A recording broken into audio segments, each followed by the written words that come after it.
Guys, हमारे देश में अभी तक किसी भी एयरलाइंस का ट्रांजिट हब नहीं था, पर बहुत ही जल्द नोएडा के जेवर इंटरनेशनल एयरपोर्ट देश का पहला एशिया पैसिफिक ट्रांजिट हब बनने जा रहा है। पर ट्रांजिट हब आखिर होता क्या है? ट्रांजिट हब में समझौता करने वाली एयरलाइंस दूसरी एयरलाइंस को अपने साथ जोड़ती है। हब बनने के बाद उसकी सभी फ्लाइट यहां से होकर गुजरेंगी।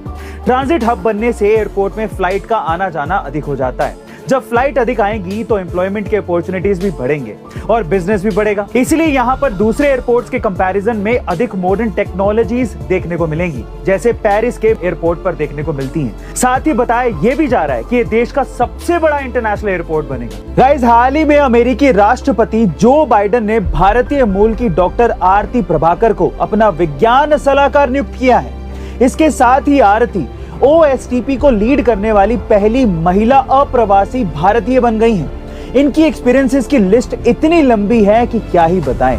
पर आखिर कौन है आरती प्रभाकर? नई दिल्ली में पैदा हुई आरती लुबोक टेक्सास में पली बड़ी हैं। 1979 में उन्होंने टेक यूनिवर्सिटी से इलेक्ट्रिकल इंजीनियरिंग में बैचलर ऑफ साइंस की डिग्री ली थी, फिर मास्टर्स और 1984 में अप्लाइड फिजिक्स में PhD की। आरती DARPA के माइक्रो इलेक्ट्रॉनिक टेक्नोलॉजी ऑफिस की फाउंडिंग डायरेक्टर भी रह चुकी हैं। साथ ही बिल क्लिंटन के साथ भी काम कर चुकी हैं और भी काफी कुछ।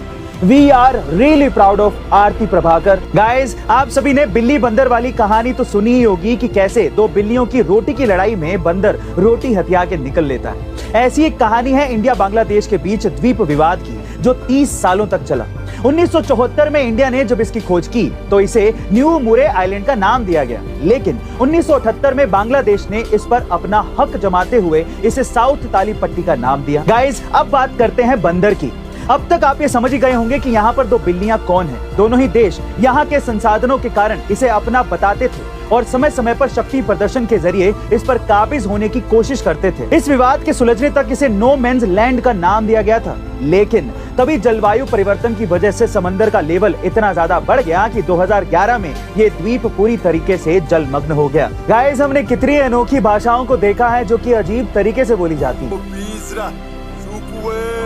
पर दुनिया में एक ऐसी भी भाषा है जो कि बोली नहीं जाती है बल्कि सीटियों द्वारा समझाई जाती है। जी हाँ गाइस, तुर्की के एक इलाके कोस्कू में सिर्फ सीटियां बजाकर बात की जाती है, जहां छोटे बड़े सभी सीटी बजाने में माहिर हैं और अलग अलग कॉम्बिनेशन में सीटी बजाकर इस भाषा को बोलते हैं।